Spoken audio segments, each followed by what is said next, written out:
Coucou les troisièmes. Donc je vous avais demandé de lire Cauchemar en gris et de répondre aux questions. Donc, Cauchemar en gris, c'est une nouvelle un peu triste, hein, avec une chute assez tragique. Alors, déjà vous aviez des ressentis possibles. Hein. Cette histoire me surprend parce que, m'amuse. Je doute que ce soit très adapté. Me fait peur, pourquoi pas. M'inquiète, me choque, me rend triste, me paraît bizarre. Je ne comprends pas cette histoire. Je pense que c'est surtout une histoire qui surprend évidemment comme les autres parce que c'est une nouvelle à chute. Après, je pense qu'elle peut rendre triste parce que le personnage à la fin est très malheureux et qu'elle peut aussi inquiéter parce que du coup on peut penser que ce sont des choses qui peuvent arriver à tout le monde malheureusement. Combien de personnages interviennent dans ce récit et explique quel rapport il y a entre ce personnage et la fille au téléphone.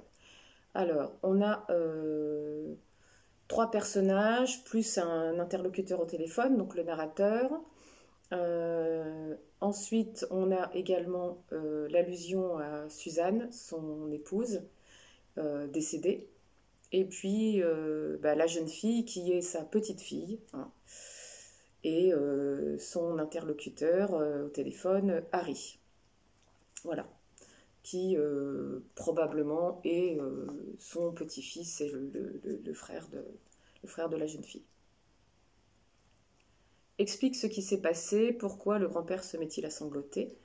Ce qui s'est passé, c'est que le grand-père a cru être remonté au temps de sa jeunesse et croit qu'il va voir sa fiancée, alors qu'en fait, la personne qu'il voit et qu'il pense être sa sœur, c'est sa petite fille et sa femme malheureusement est décédée.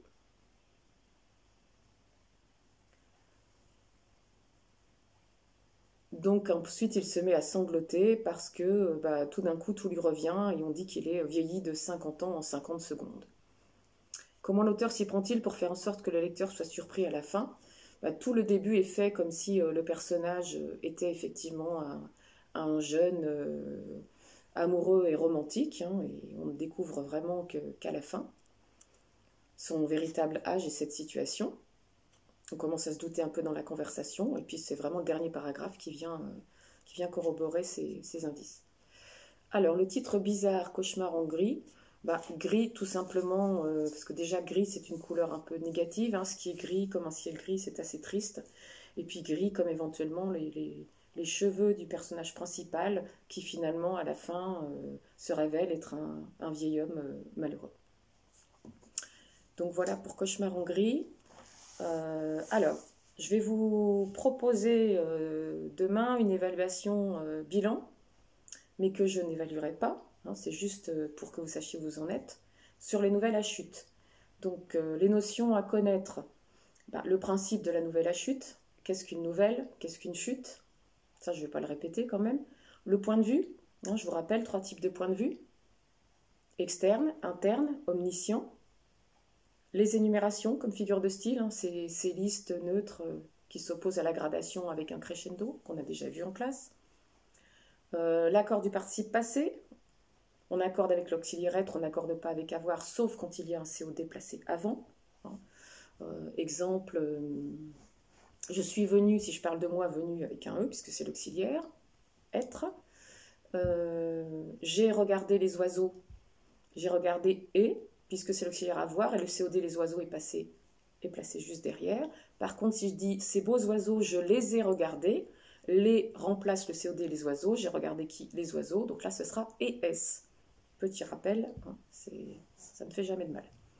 La valeur des temps également, hein, je vous rappelle qu'on a un imparfait qui peut être un imparfait d'habitude, un imparfait de durée, un imparfait descriptif, et que c'est un temps d'arrière-plan.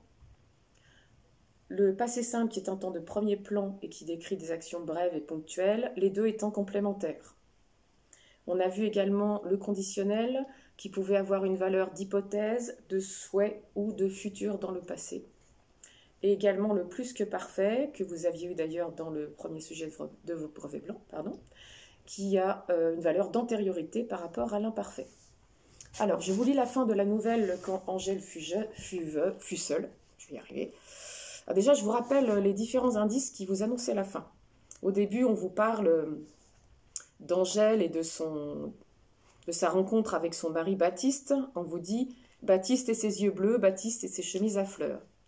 Un peu plus loin, on vous parle de son amie Cécile, enfin amie si on veut, qui lui dit qu'elle a aperçu Baptiste discutant avec Germaine Richard, hein, et qu'après lui fait de nombreuses allusions discrètes, entre guillemets, donc pas discrètes du coup.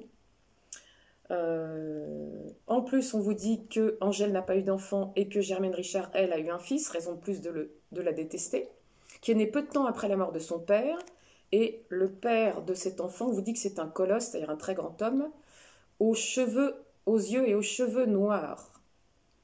Et ensuite, elle rencontre le fils en question, et on vous dit qu'elle lui avait trouvé un hernier avec ses grands yeux délavés. Délavés, ça veut dire très clair.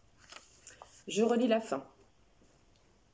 Cécile était partie maintenant, la nuit était tombée. Angèle fit un peu de vaisselle, elle lava quelques tasses, puis la vieille cafetière blanche, maintenant inutile, puisqu'Angèle ne buvait jamais de café. Elle la rangea tout en haut du bahut, c'est-à-dire du buffet. Sous l'évier, elle prit quelques vieux pots à confiture vides. À quoi bon faire des confitures? Elle en avait un plein buffet. Elle prit également quelques torchons, un paquet de mort aux rats, c'est un poison pour les rats et les souris, aux 3/4 vide, et s'en alla mettre le tout aux ordures. Il y avait bien 20 ans qu'on n'avait pas vu un rat dans la maison. Vous voyez bien ce qu'elle a pu faire avec la mort au rat. Hein. Pensez à cette étrange maladie de l'estomac dont a souffert son mari, à la tromperie avec Germaine. Voilà. Donc assez cruelle cette fin et totalement inattendue, bien sûr, une fois de plus. Donc pensez à revoir les points que je vous ai signalés. Le mot du jour c'est amplement, qui veut dire largement. Hein. Et donc je pense que nous avons amplement terminé cette séquence puisque nous avons étudié un grand nombre de nouvelles chutes. Voilà, bonne journée, au revoir.